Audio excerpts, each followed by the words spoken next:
사망 권세 이기고 부활하시어 우리에게 영원한 생명을 주신 예수 그리스도께 경배와 찬양을 올려드립니다. 그 예수님, 다시 오실 주님은 마지막 심판의 주로 오시지만 또한 동시에 지금 여기에 우리와 함께 계시는 줄로 믿습니다. 그 주님과 함께 기쁨이 풍성한 부활주일 되실 수 있기를 주의 이름으로 축복합니다. 아멘.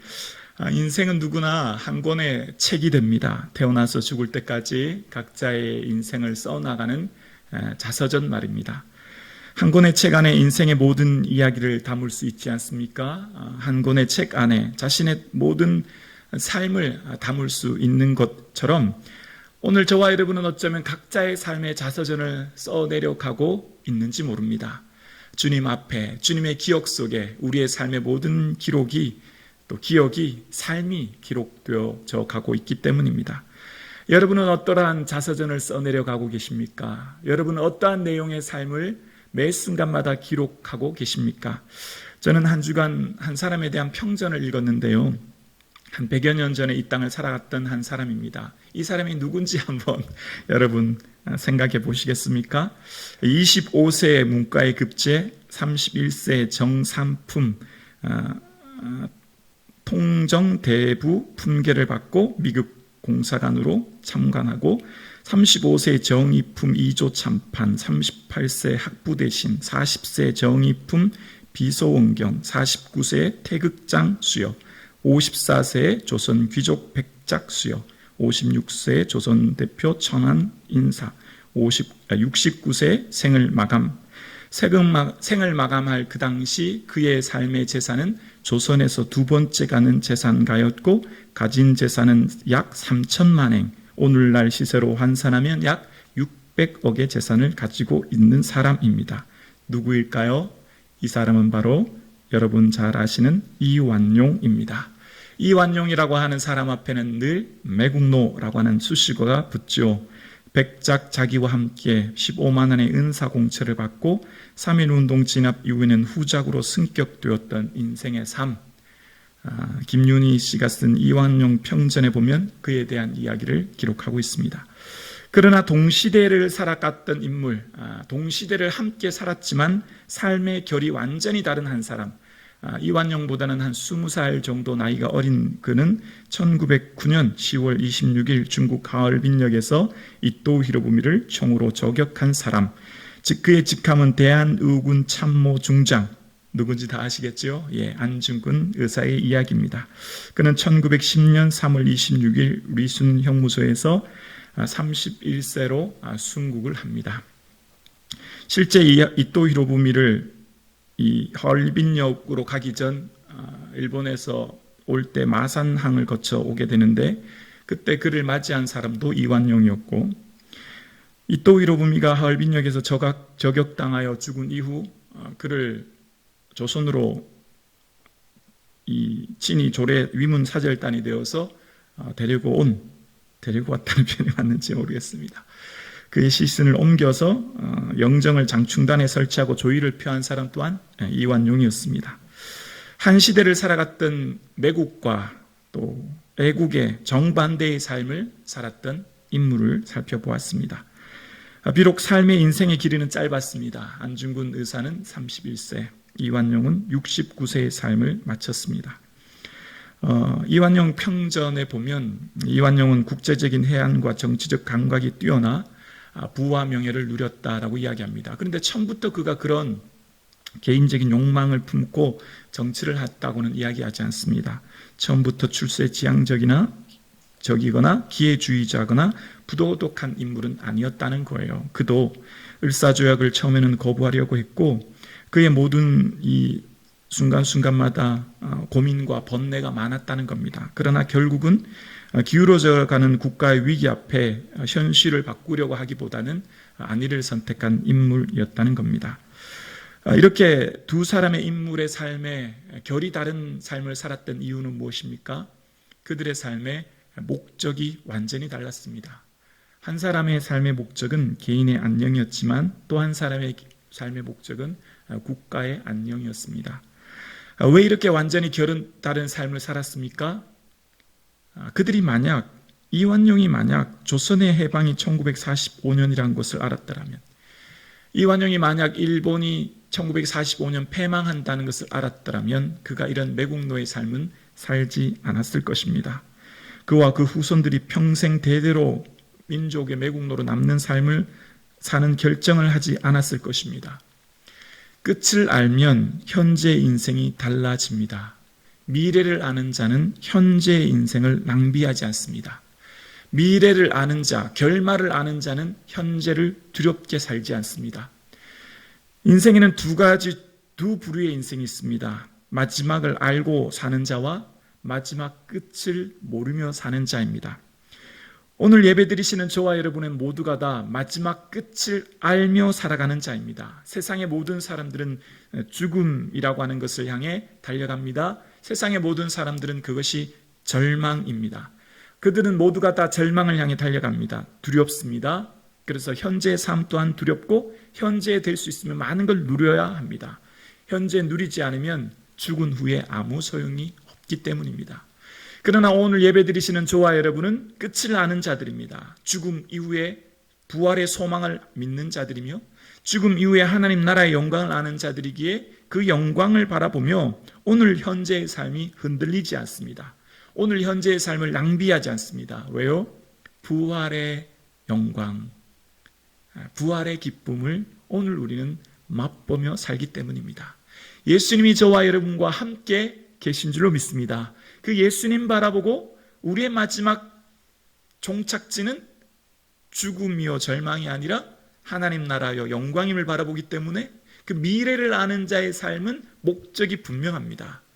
헛된 인생에 우리의 인생을 낭비하지 않고 오늘 현재를 두려움과 근심과 염려로 살지 않고 주의 주시는 은혜와 기쁨 가운데 살아가게 되는 줄로 믿습니다. 오늘 그 말씀 드리는 겁니다. 오늘 12제자에는 속하지 않았지만 두 제자가 등장하죠. 전체 줄거리가 이렇습니다. 예수님 부활하셨다는 얘기를 들었지만 그들은 믿지 못하고 이제 예루살렘을 떠나 엠마오로라는 동네로 가게 됩니다. 그렇게 가는 그들의 발걸음이 참 무겁습니다. 마음의 근심과 염려가 많습니다. 그토록 기대하고 소망했던 예수님이 죽으셨기 때문이에요. 근데 그렇게 걸어가는 길에 어떤 한 분이 그들과 함께 동행하죠. 무슨 일이냐 묻고 그들이 왜 당신은 예루살렘에 일어난 일을 모르십니까? 이런 일이 있었습니다 라고 얘기할 때 그 함께 했던 분이 함께 떡을 떼며 저녁에 이야기하면서 성경에 대해서 자세히 풀어줍니다. 그리고 난 후에 떡을 떼줄 때 그들이 눈이 열려 그때야 비로소 예수님인 걸 알아보게 됩니다. 예수님이 떠난 후에야서 그들이 예수님이 말씀해 주셨던 말씀을 기억하면서 이렇게 얘기하죠. 우리 마음이 뜨겁지 아니하더냐. 예수님 말씀 듣고 그들이 마음이 뜨거워지는 거예요. 그렇구나. 성경의 진리가 비로소 깨달아진 거예요. 성경의 진리가 비로소 무엇인지 알게 되었고 그 눈이 열려지게 되었어요. 그래서 핍박과 박해의 장소인 예루살렘을 향해 피해 자기의 안녕과 자기의 생명을 평안을 향해 예루살렘을 피해 엠마오로 갔던 발걸음을 돌려 유턴해서 이제 오히려 고난의 장소인 예루살렘을 향해 달려가죠. 그리고 그곳에서 함께 있던 제자들과 그 은혜의 감격을 나누게 됩니다. 이것이 오늘 본문의 내용의 전체 줄거리입니다. 그러면서 오늘 본문의 내용이 분기점과 함께 나눠지는 얘기가 있어요. 앞단락과 뒷단락으로 나눠지는데 16절에는 그들의 눈이 가리워져 라고 이야기해요. 16절에는 그들의 눈이 가리워져서 예수님인지 보지 못했대요. 그런데 31절에는 그들의 눈이 밝아져 라고 이야기합니다. 그들의 눈이 밝아져서 비로소 예수님이 어떤 분인지 알게 되었대요. 뿐만 아니라 17절에는 두 사람이 슬픈 빛을 띠고 라고 이야기해요. 그리고 슬픈 빛을 띠고 예루살렘을 떠나가는 상황입니다. 버리고 가는 상황이에요. 그런데 이 24장 52절에 보면 큰 기쁨으로 다시 예루살렘으로 들어간다는 내용이 나와요. 그들의 마음속의 슬픔이 기쁨으로 바뀌고 가리워졌던 눈이 밝아지는 계기, 분기점이 있습니다. 그들의 마음의 슬픔이 기쁨으로 그리고 예루살렘을 버리고 갔던 그들이 다시금 예루살렘으로 올라가는 분기점은 그들의 삶 가운데 주님께서 말씀하신 성경을 풀어주실 때 그들의 마음이 뜨거움을 느꼈던 32절이었고 그 32절의 내용, 그들의 마음을 뜨겁게 했던 내용이 무엇인지 구체적으로 알 수 있는 내용이 오늘 저와 여러분이 봉독했던 25절과 26절이에요. 그러니까 예수님께서 그들에게 성경을 말씀해 주셨는데 무슨 말씀을 하셨냐면 선지자들이 말한 모든 것, 이때 당시는 신약 성경은 없었잖아요. 구약만 있었잖아요. 구약이 성경이었잖아요. 그러니까 구약의 말씀을 풀어주시면서 예수님에 대한 설명을 하시면서 무엇을 말씀하셨냐면 예수님은 고난을 받고 영광에 들어간다. 그게 핵심이었어요. 예수님은 십자가 고난을 받고 부활의 영광을 얻는다. 그 말씀하신 거예요. 그러자 그들의 삶이 마음이 뜨거워지고 삶이 변화를 경험하게 되었습니다. 그러니까 그들의 삶 가운데 예수님이 어떤 분이신지에 대해 새롭게 알게 되었던 거예요. 새롭게 깨닫게 되었던 거예요. 그러니까 예수님이 오신 것은 고난받으러 오셨다라는 거예요. 왜 고난받으셔야죠? 고난이 있어야만 영광이 있거든요.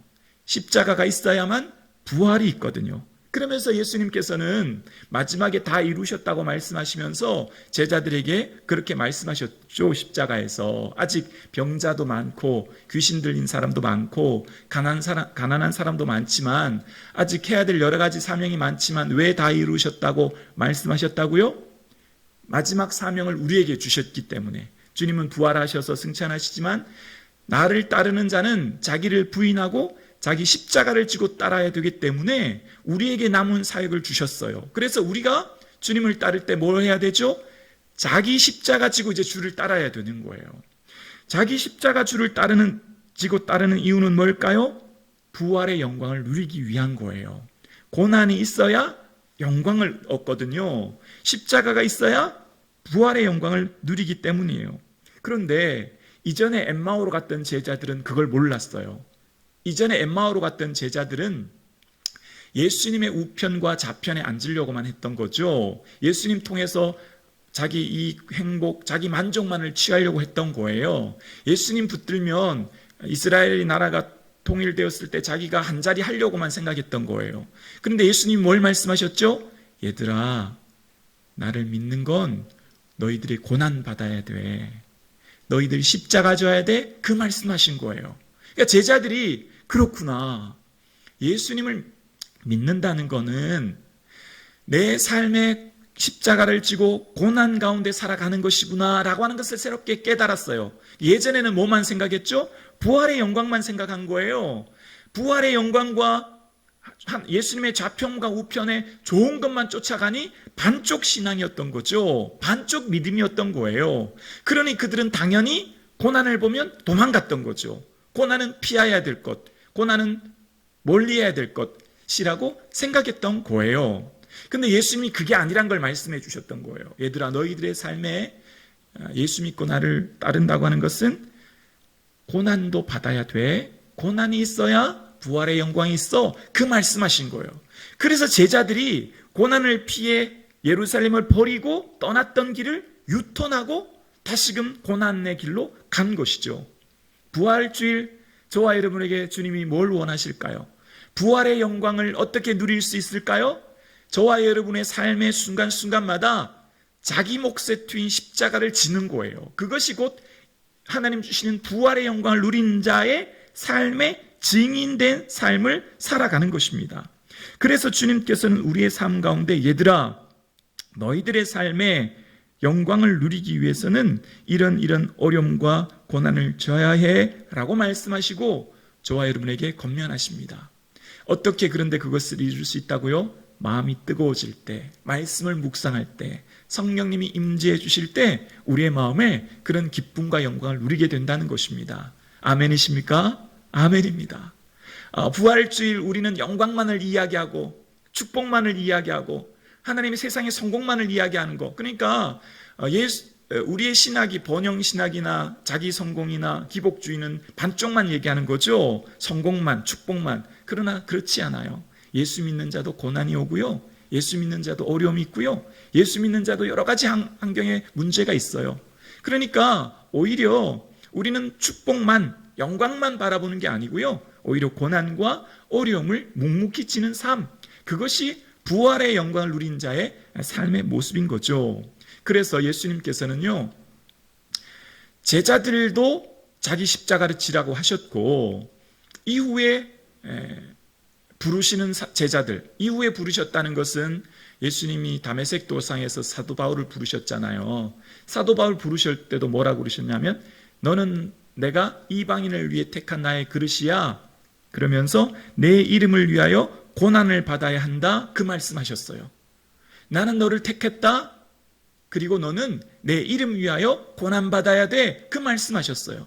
그러니까 사도 바울의 삶에 부르실 때 처음 뭘 받았죠? 아, 나는 예수님이 이방인들을 위해 나를 통해 고난받게 하셔서 그들을 구원하시는구나, 그 사명이 분명했던 거예요. 그러니까 사도 바울의 삶에는 삶의 모든 순간마다 그렇게 고백하는 거죠. 너희가 영광을 받기 위해 고난도 받아야 할 것이 아니냐. 복음서 읽어보세요. 끊임없이 등장하는 말이 이 말이에요. 너희들은 영광 받기 위해 고난도 받아야 한다, 그 말씀하고요. 근데 또 중요한 게 있어요.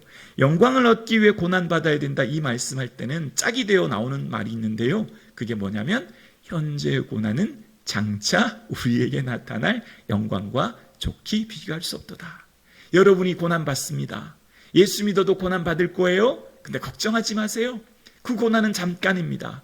우리에게 나타날 영광과는 비교할 수 없는 영광이 우리를 기다리고 있으니, 여러분이 당하는 고난 때문에 낙심하지 마십시오. 여러분이 진 십자가 때문에 절망하지 마십시오, 라고 이야기하는 것입니다. 오늘 부활주일 아침 예배드리시는 저와 여러분, 예수 믿어도 고난 받을 수 있습니다. 예수 믿어도 어려움이 있습니다. 예수 믿어도 십자가 지는 겁니다. 그러나 이 고난은 잠깐이요, 우리에게 나타날 놀라운 영광이 기다리고 있는 줄로 믿습니다. 그 영광 바라보시며 오늘도 믿음으로 살아갈 수 있기를 주의 이름으로 축원합니다. 그래서 사도 바울의 인생은요, 힘에 겹도록 심한 고생을 당하고 살 소망까지 끊어졌다, 그런 표현을 할 정도로 삶의 고난이 있었어요. 그러나 그의 삶 가운데 어떠한 고난도 이길 수 있는 힘을 얻게 된 것은 부활의 영광을 바라보았기 때문입니다. 제자들도 이전에는 다 뿔뿔이 흩어지고 고향으로 갔던 제자들도 성령의 충만함을 받고 은혜를 받은 그들은 주를 위해 능력받는 일을 기뻐하면서 사역을 감당합니다. 예수님 때문에 능력받는 고난을 오히려 기뻐해요. 그리고 그들은 삶 가운데 모든 인생의 어려움 만나도 기쁨으로 그 일을 감당하게 됩니다. 진정한 그리스도인, 진정한 성도, 진정한 제자는 누구입니까? 자기 십자가 지는 자예요. 그 십자가가 조금 어렵고 힘들지만 주의 은혜 바라보고 오늘도 현재의 삶을 하나님 나라로 이루어가고 그 영광 나누는 삶을 살아가는 삶, 그것이 진정한 성도의 삶인 줄 믿습니다. 그러면 미래를 아는 자는 현재의 삶을 충실히 살아가고요, 종말을 아는 자는 현재의 삶을 두렵게 살지 않죠. 왜냐하면 우리는 끝이 분명하기 때문이에요. 그래서 현재를 사는 사람은요, 우리의 마지막 부활의 영광을 보는 자는요, 차원이 다른 삶을 살 수 있는 힘을 얻게 되어집니다. 왜 그럴까요? 세상의 사람들은 문제와 어려움 만나면 그것 때문에 낙심하죠. 그것이 화라고 생각하기 때문이에요. 그게 저주라고 생각하기 때문이에요. 그것이 세상에 버려진 것 같은 생각을 하는 거죠. 그러나 성도는 그렇지 않아요. 우리의 삶에 주시는 고난도 하나님이 주신 은혜를 바라보고 영광 가운데 깃발 나를 바라보는 차원이 다른 삶, 그래서 어떻게 돼요? 눈이 떠여지는 거죠. 그래서 우리의 삶이 새로운 삶을 살아가게 되는 거예요. 그래서 믿음의 사람들, 하나님의 사명을 받았던 사람들은요, 삶의 문제를 만나면 문제 앞에서 그냥 낙심하고 주저앉아 있지 않아요.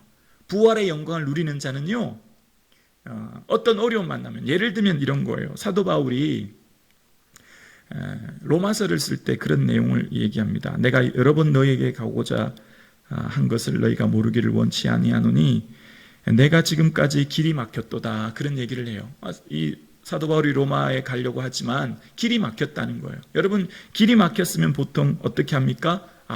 안 되겠다, 포기하자, 이렇게 할 수 없는 상황이니 도대체 뭘 이룰 수 없네, 그냥 포기하고 있어야 되겠다. 보통 그렇게 생각하지 않겠습니까?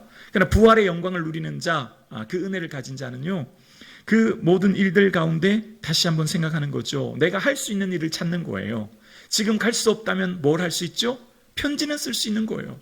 그래서 더디오를 통해 뭐 하죠? 편지를 써보내는 겁니다. 부활의 영광을 아는 자는 뭐 한다고요? 지금 현재의 삶 가운데 내게 주신 하나님의 은혜를 기억하고 내가 할 수 있는 일을 찾아서 주의 영광을 위해 살아가는 것이죠. 그래서 어떻게 했죠? 길이 막히면 로마서를 썼고, 그래서 바울이 길이 막히지 않았다면 로마서를 얻을 수 없었겠죠. 로마서 없는 신약 성경은 다이아몬드 없는 반지와 같거든요. 길이 막혀서 쓴 로마서가 역사를 바꾸었죠. 그래서 로마서에 보배로운 말씀이 들었죠. 하나님을 사랑하는 자, 곧 그 뜻대로 부르심을 입은 자들에게는 모든 것이 합력하여 선을 이룬다. 그 말씀이 그렇게 나온 거예요. 그러니까 여러분의 삶 가운데 길이 막혔습니까? 여러분의 삶 가운데 고난이 있습니까? 여러분의 삶 가운데 문제가 있습니까? 그러면 그 일 가운데 낙심하고 포기하는 인생이 아니라 부활의 영광을 아는 자는 내게 주어진 일, 내가 할 수 있는 일, 그것을 찾아 나아갈 때 하나님은 그것을 통해 위대한 역사를 이루어 가시는 줄로 믿습니다. 부활의 증인된 자의 삶의 특징입니다. 부활의 증인된 자의 삶의 특징은 빛을 비추는 거예요. 너희는 세상의 빛이다. 우리를 통해 세상의 많은 사람들에게 위로를 전하는 것이죠. 세상의 기준이 되는 삶을 살아요. 세상의 기준이 되는 삶이요. 이렇게 자료를 보았더니 이 등대 말입니다. 등대의 불빛 광달거리가 보통 죽도 등대나 5, 6도 등대 같은 경우 뭐 74km까지 나간다, 퍼져간다라고 얘기하더라고요. 그 74km니까 감이 잘 안 오시죠. 서울에서 천안이 그 정도 거리래요. 그러니까 서울 남산타워에서 빛을 비추면 천안에서도 볼 수 있는 빛이라는 거죠.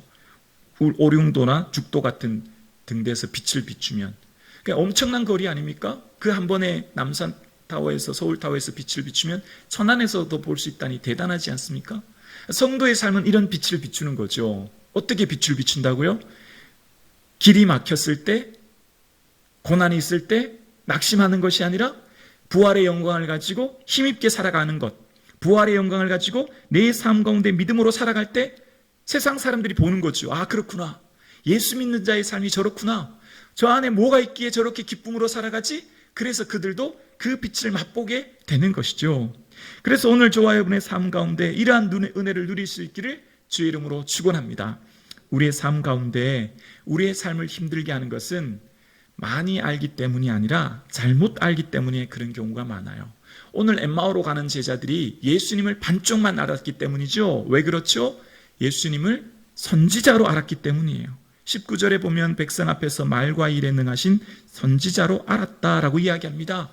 구약의 한 분, 구약에 오시는 선지자로만 알았기 때문이에요. 예수님을 반쪽만 알았기 때문이에요. 여러분, 우리가 신앙생활 할 때 잘못 아는 신앙의 모습들이 우리의 삶에 해악을 끼치는 경우가 많아요. 그래서 이단은 참 조심해야 됩니다. 여러분, 우리의 삶 가운데 잘 많이 아는 것보다 정확하게 잘 아는 게 참 중요하거든요. 돌팔이 의학의 역사, 책 제목이 재밌지 않습니까? 리디아 강이라고 하는 사람에 보면 이 의학의 역사를 쓰는데 의학이 처음부터 사람들에게 다 치유만 준 게 아니라는 거예요. 링컨은 대통령이 되기 전에 두통과 변비와 로 고생했는데 그때 먹었던 약이 파란색 청계약이라는 것인데 그거에는 수은이 많이 들어서 오히려 불면증과 우울증에 시달리게 되었다는 겁니다. 담배가 처음 나왔을 때는 그것이 사람들을 이롭게 한다고 해서 1665년에 보면 런던에서는 이 전염병이 생기자 학생들에게 담배를 피워서 교실 안을 가득 채워라. 그러면 균이 사라질 것이다. 이런 얘기를 했대요. 참 말이 되지 않지 않습니까? 1799년에 조지 워싱턴이 죽은 이유도 방혈요법 때문이라는 거예요. 방혈요법이 뭐냐면 사람 몸에서 피를 뽑는 것이라는데요. 그 당시 그것이 치유법인 줄 알고 워싱턴의 몸에서 혈액을 2리터 이상 뽑아서 그가 죽게 되었다는 겁니다. 그러니까 잘못된 지식과 정보가 사람들을 죽게 만들었던 거죠. 우리의 삶 가운데 또 마찬가지예요. 잘못 아는 지식이 해악이 되어 우리의 신앙에 영적으로 치명상을 입힐 수 있기 때문에 하나님을 아는 것과 믿는 것이 하나 되는 것이 중요하고 그리스도를 향해 자라가는 것이 중요합니다. 왜냐하면 우리는 주님을 그림자와 같이, 안개와 같이, 거울로 보는 것 같이 희미하게 알기 때문에, 주님을 온전히 알지 못하기 때문에 예수님에 대해서 오해할 경향이 많아요. 그래서 어떻게 해야 될까요? 말씀을 끊임없이 묵상하고 읽고 말씀을 더 깊이 알아가는 것이 우리에게 참 중요합니다.